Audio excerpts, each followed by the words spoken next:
Hola jóvenes historiadores, sean bienvenidos una vez más a la clase de historia. Yo soy el profe Francisco y esta semana vamos a analizar los conflictos regionales que se dan durante la Guerra Fría.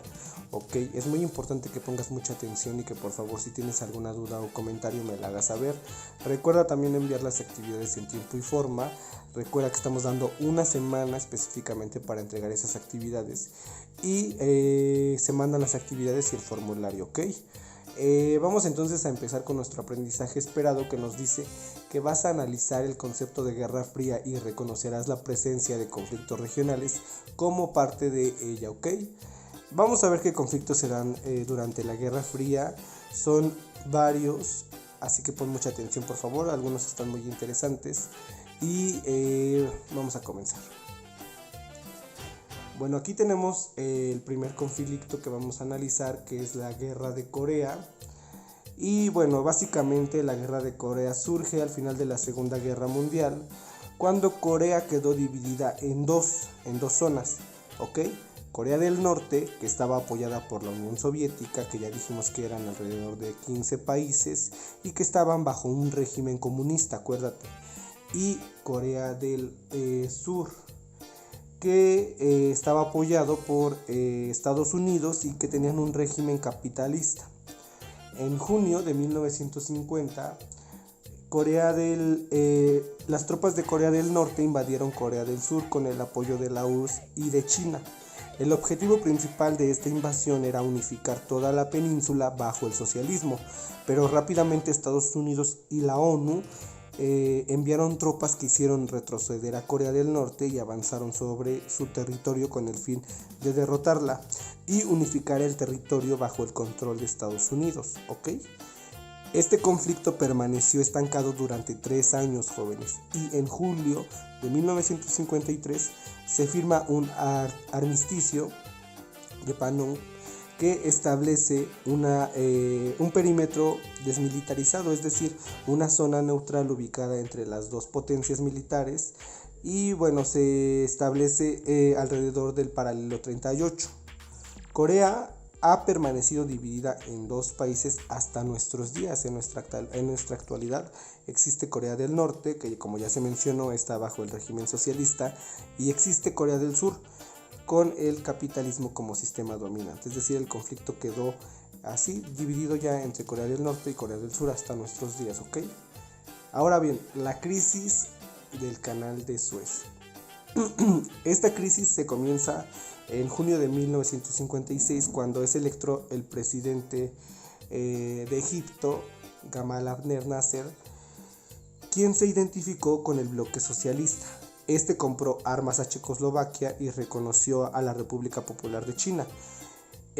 A Francia y a Inglaterra no les gustó que reconociera a la República Popular de China ni que comprara armas a Checoslovaquia, y bueno, eran principales accionistas del canal de Suez, por lo que se niegan a financiar la construcción de una presa que permitiría controlar el caudal del Nilo y mejoraría la economía del país. Ante este hecho, Nasser nacionalizó el canal, es decir, lo decretó como propiedad de la nación y lo devuelve a Egipto, debido a que desde 1869 lo controlaban los ingleses y los franceses. Es por ello que se empieza a dar un conflicto y bueno, la nacionalización del canal motivó a que Inglaterra y Francia, además de Israel, firmaran un acuerdo secreto en el que se estableció una alianza militar contra Egipto.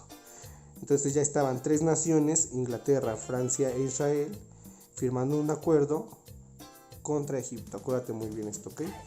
Israel invadió a la Franja de Gaza y la península de Sinaí, y por su parte Inglaterra y Francia bombardearon puntos específicos en Egipto para presionar a que se reabriera el canal que había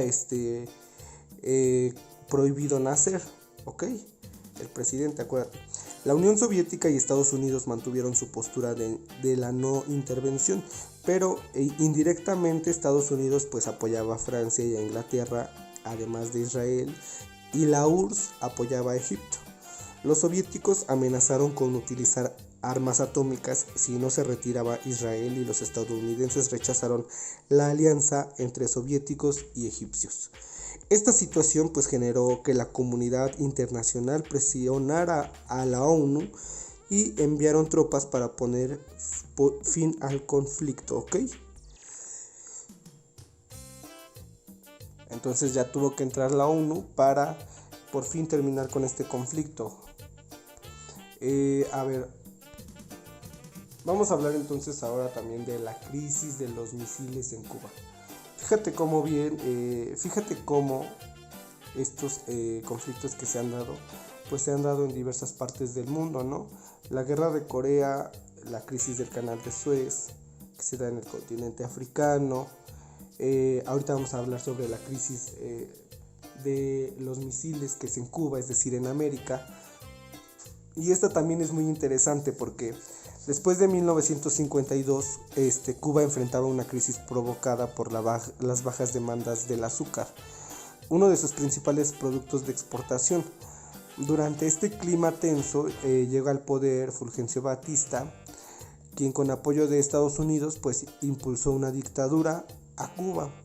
Así se empieza a dar un descontento social que culminó en un levantamiento armado encabezado por Fidel Castro, el gran Fidel Castro, lo que da inicio a la Revolución Cubana, ¿ok?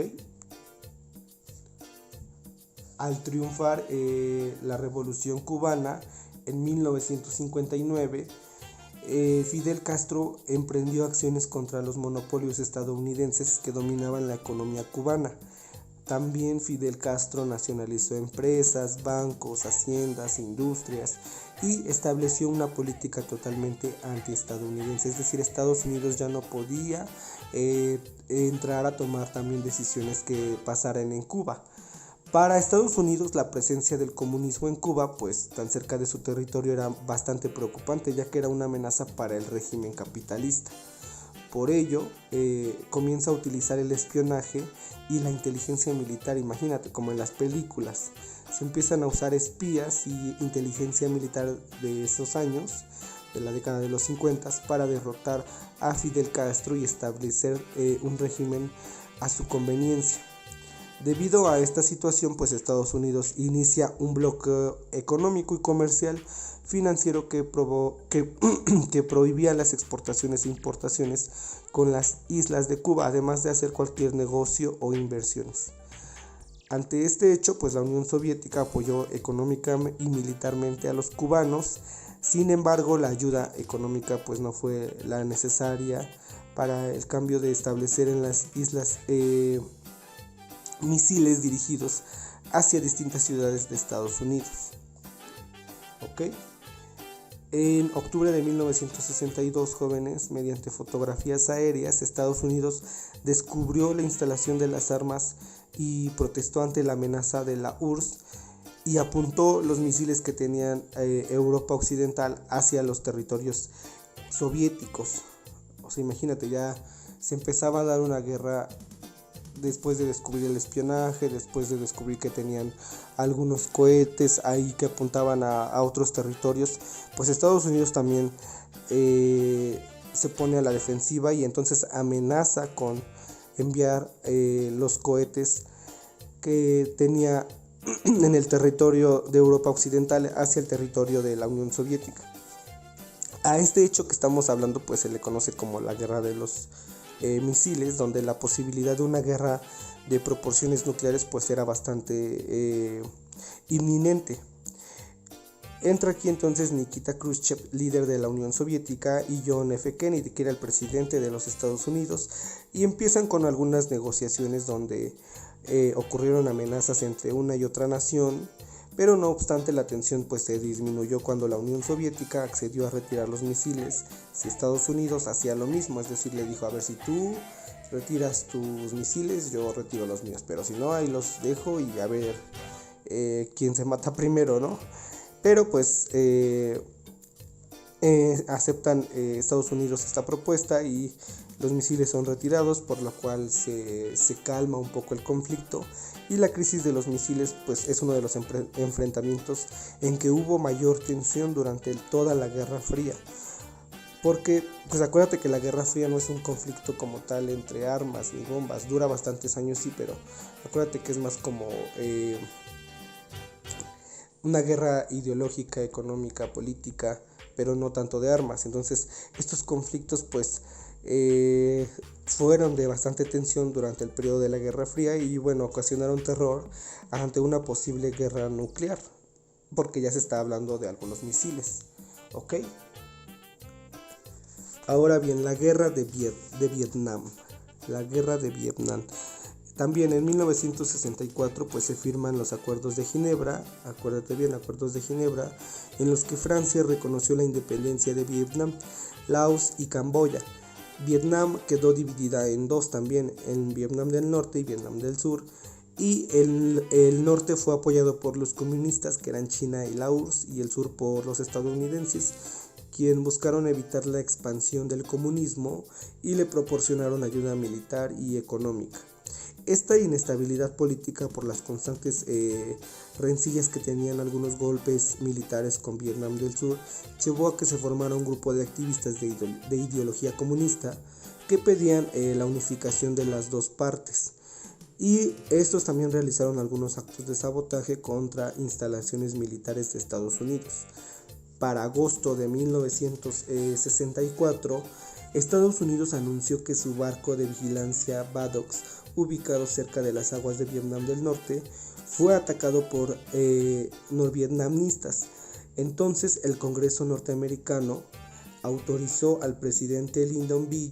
Johnson a hacer lo necesario para evitar cualquier otro tipo de ataque.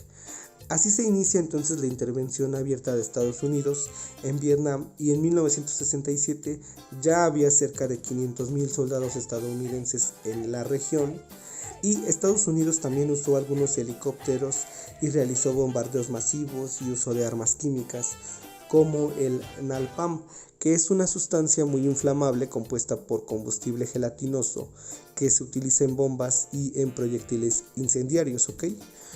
Además de una marcada violencia contra la población civil. Los medios de comunicación masiva pues difundieron la guerra y se formó una opinión negativa en contra de Estados Unidos, incluso dentro del propio país.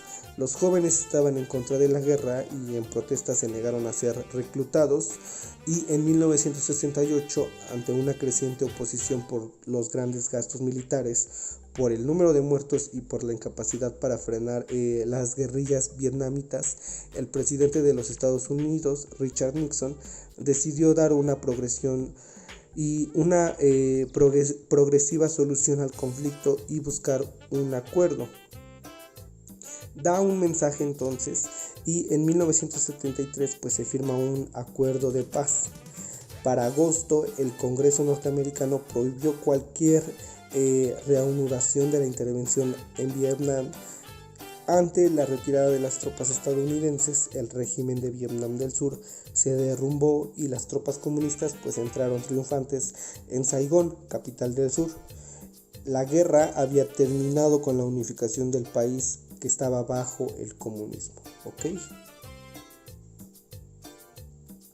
Y bueno, vamos a ver también algunas dictaduras que se dan en Latinoamérica, y es decir, pues aquí, obviamente en América. Y bueno, durante los años de la Guerra Fría, el mundo se encontraba dividido en tres partes, tomando como referencia los bloques hegemónicos. El primer mundo, que estaba representado por el bloque capitalista, como Estados Unidos y Europa Occidental.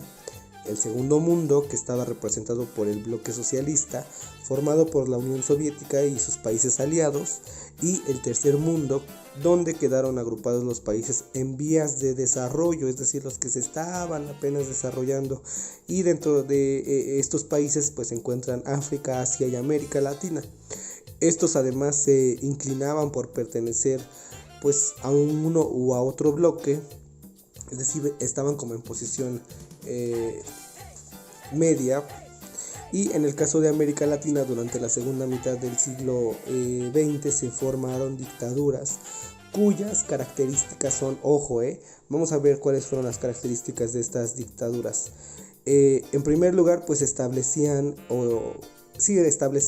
regímenes autoritarios que cedieron los cargos públicos más importantes al ejército. También pusieron en práctica la doctrina de seguridad nacional que estaba impulsada por Estados Unidos, que consideraba que en todo país existían enemigos internos que debían eliminarse. Así, las personas que fueran partidarias de las ideas comunistas o simplemente opositoras al gobierno y que buscaban mayores libertades pasaron a constituir una amenaza para el Estado. También aplicaron una política regresiva que consistió en la supresión y violación total de los derechos civiles y políticos de la población, ¿ok? Cuba pues significó un gran reto y una amenaza para Estados Unidos. Acuérdate, acabamos de ver la crisis de los misiles que se da en Cuba, y debido a que tenía un gobierno socialista aliado de la URSS y muy cercano a su territorio, Fidel Castro inició una campaña de apoyo a los movimientos inconformes con las dictaduras en América Latina. La figura de Fidel Castro es muy importante y es un líder no solo importante para Cuba, sino para el mundo. Fidel Castro estuvo muy en contacto con el Che Guevara y fueron importantes opositores a las grandes dictaduras que se dan aquí en Latinoamérica, además de que tuvieron una gran influencia también en América. Por su parte, también Estados Unidos apoyó la lucha de los gobiernos contra los movimientos opositores y les dio ayuda financiera y técnica, como la Alianza para el Progreso, para que se establecieran algunas reformas y así se alcanzara un mayor desarrollo, ¿ok? Estas estrategias le permitieron a Estados Unidos intervenir en el gobierno de los países latinoamericanos, además de reafirmar su control en la región cuando financió y armó contraguerrillas, es decir, algunos grupos que luchaban contra las guerrillas de los países con dictaduras.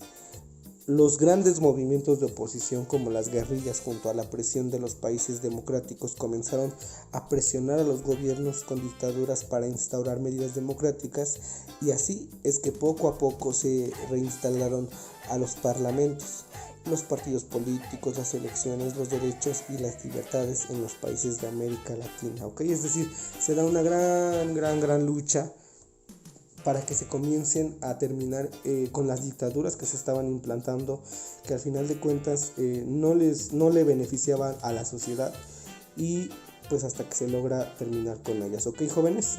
Entonces ya vimos algunos conflictos que se dan durante la Guerra Fría, algunos son bastante interesantes. Si nos metemos a investigar más sobre esos conflictos, la verdad es que nos llevaríamos más de una hora, más de 2 clases yo creo. Pero bueno, vemos las características principales de estos conflictos y vamos a ver qué actividades vamos a realizar esta semana, ¿ok? Vamos a realizar el cuadro con las ideas principales colocando lo que se nos solicita.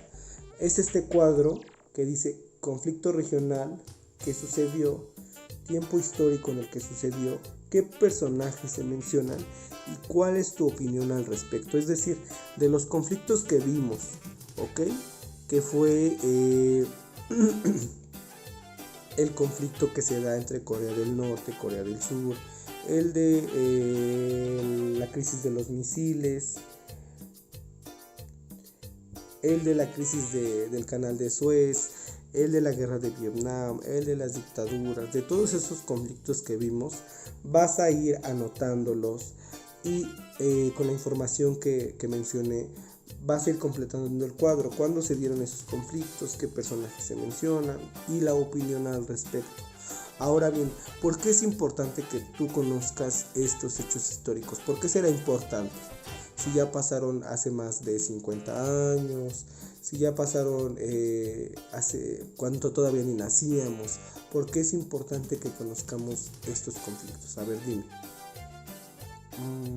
Vas a argumentarme esa pequeña respuesta en tu opinión y vas a responder el formulario de la semana, ¿ok? Entonces la actividad está muy sencilla.